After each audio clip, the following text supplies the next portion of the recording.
This atmospheric river that has hit California really got started before Thanksgiving. Still, I had monarch butterflies visiting my garden up until New Year's, and at least one female laid eggs. I kept track of at least a half dozen caterpillars, and on January 10th, with bad weather predicted, I brought the last 2 caterpillars inside for their metamorphosis. Here's the transformation.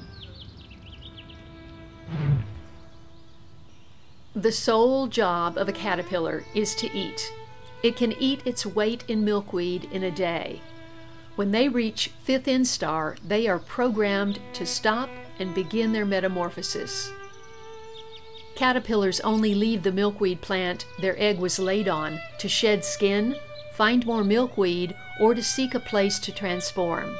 When they are 5th instar, like this one, they are looking for a good place to tie up their feet.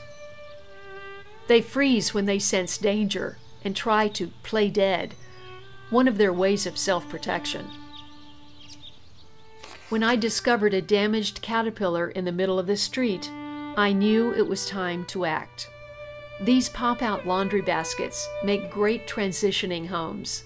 I already had this one set up for a swallowtail cat I had rescued during the rains. These were the last 2 cats on the milkweed. I brought them in that day. I timed it just right. The big one transitioned first, then the smaller one, about 12 hours later. I brought them outside for a better photo. The skin zips off and usually drops off, sometimes not. Meanwhile, absolutely nothing had happened with the swallowtail.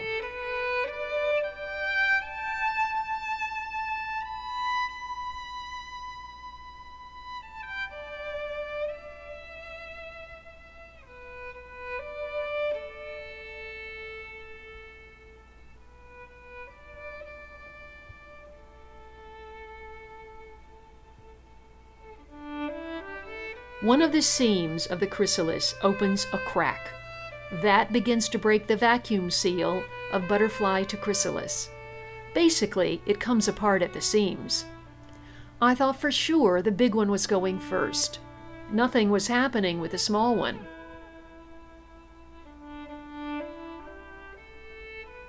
I had been focused on the progress of the big one, but the little one was about to surprise me.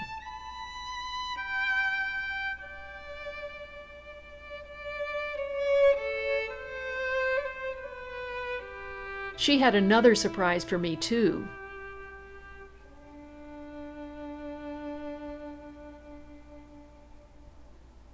The head is the lowest point of the chrysalis, and the front section opens like a trap door they push out with their feet to slip down. What happened right here is one of her antennae got caught in the crevice of the opening.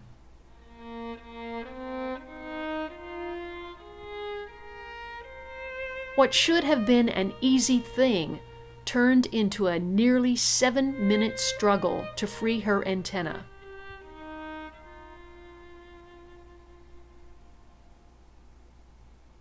She is pulling on her antenna with her foot, but she can wait no longer. Butterflies don't have noses, but they have smell receptors on their antennae and legs, which allow them to find mates, as well as to sense flowers with tasty nectar. They also help butterflies fly in the right direction, especially in migratory monarch butterflies. I didn't see this until I reviewed the footage. All I could see that day was that she was struggling. I thought perhaps because she was small, her legs were too weak to hang on to the chrysalis, which is what all monarchs do when they emerge. I moved the fabric over to give her something to stand on.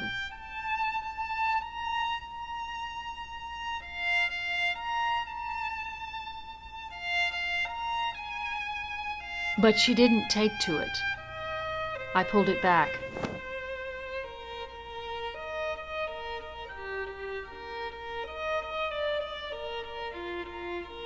By now, she was frantic.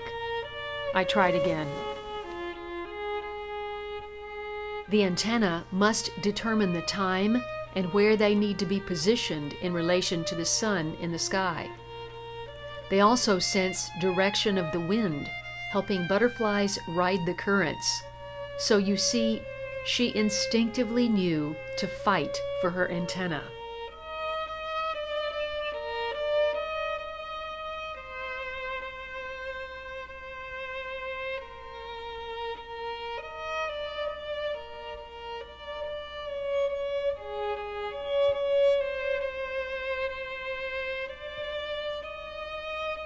She finally got her footing, and with a huge thrust of her abdomen and a flap of her wings, she freed herself.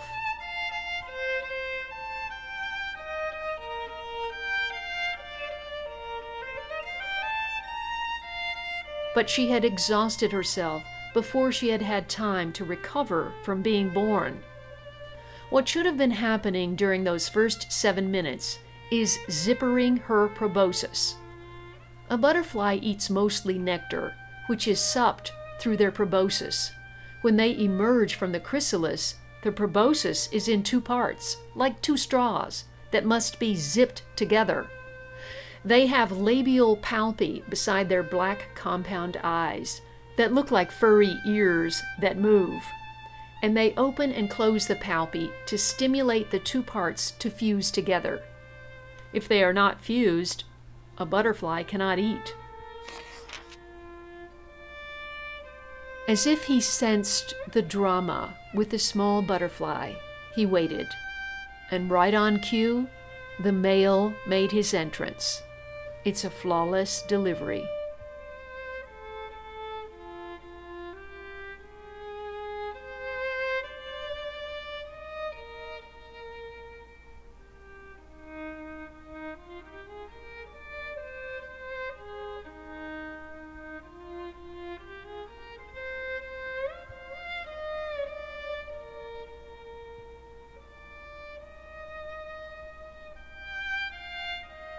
Just as his forewing releases, the hind wing is revealed. It's a male. Though I didn't see it at the time, it happened too fast.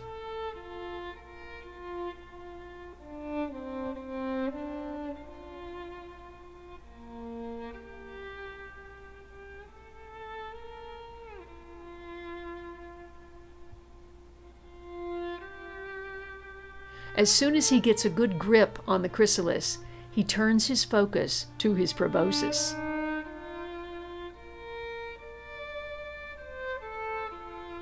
His palpi, which are covered in scent glands, start to work. Just over a half minute in this world, he's working on zippering his proboscis, an activity that takes very little energy. He's also pumping fluid from his abdomen to his wings to inflate them. It takes at least a couple of hours for a butterfly's wings to harden so it can fly. Since these butterflies emerged after noon, it's unlikely they would leave here today. His proboscis is now nearly halfway zipped.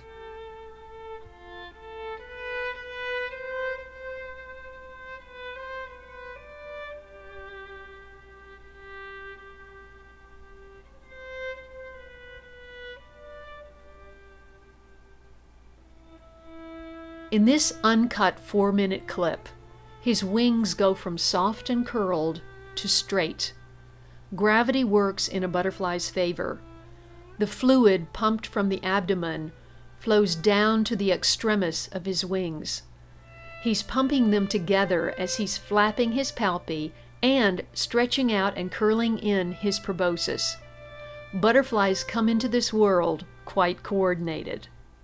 And in the case of the monarch butterfly, stunningly beautiful.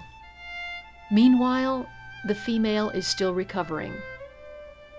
The sole purpose of the adult butterfly is to mate and produce. They get their energy from supping nectar, so zippering the proboscis is a matter of survival. the palpi open wide when the wings close tight.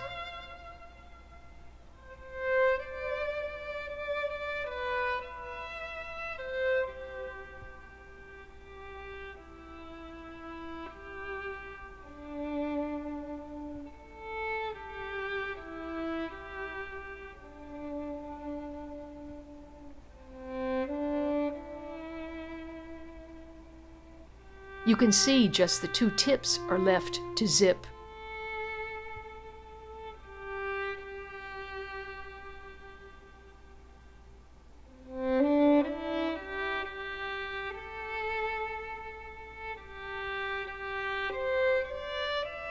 I encourage the large butterfly to move.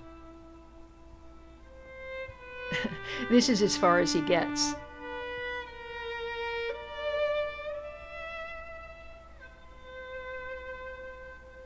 The small butterfly is a bit wobbly. Newly emerged monarchs secrete a few drops of a liquid called meconium, which contains the waste materials from the chrysalis stage. It's amazing to think this big butterfly came out of this tiny chrysalis.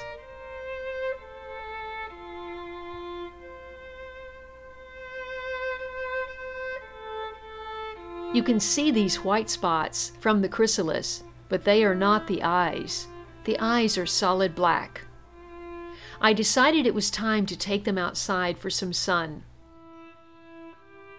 Females are smaller than males. You can see the size difference from the chrysalis. So I assumed this was a female. When she opened her wings, I got confirmation. By this time, I had named my butterflies. Simone for the female, named after Simone Biles, the Olympic champion gymnast, small but a tough fighter, and William for the male, who was a real prince waiting for Simone. Simone continued to struggle. Those crucial first 7 minutes weakened her. I tried to find a spot in the strawberry basket where she could be comfortable for the night. She warmed her wings in the late afternoon sun. I helped William to the top of the basket. This was my first confirmation he was a male. These black spots near the veins of the hind wings secrete pheromones to attract females. He need look no farther than Simone, a few feet away. This is the best time to photograph monarchs before they're able to fly. It's also when they're most vulnerable to predators. William strutted his stuff and was ready for his close-up. Butterflies have a pair of spherical compound eyes, individual light receptors, with their own microscopic lenses. They can see better than we do, which is how they can locate milkweed from the sky. Plant it and they will come. I went in for a closer look. She turned and looked right at me. I could see her proboscis was nearly zipped. I don't know if that look was a cry for help or a back off. But she lost her footing. Luckily, she fluttered down to the Kalanchoe tomentosa for a soft landing.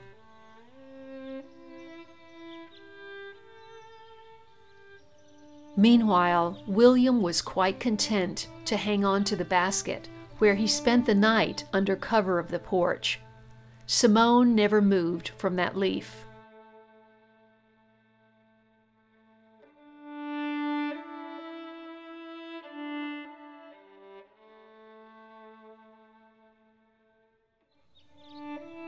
I looked out at 8:30 in the morning. William was in the same spot, as was Simone. At 9, he was gone. Butterflies fly when temperatures reach 55 degrees or so.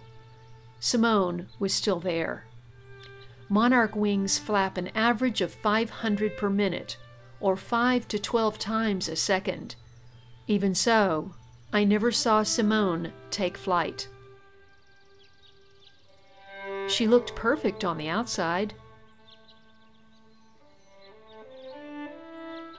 She rested in the flowers, and by noon, she was gone. I hope she made it.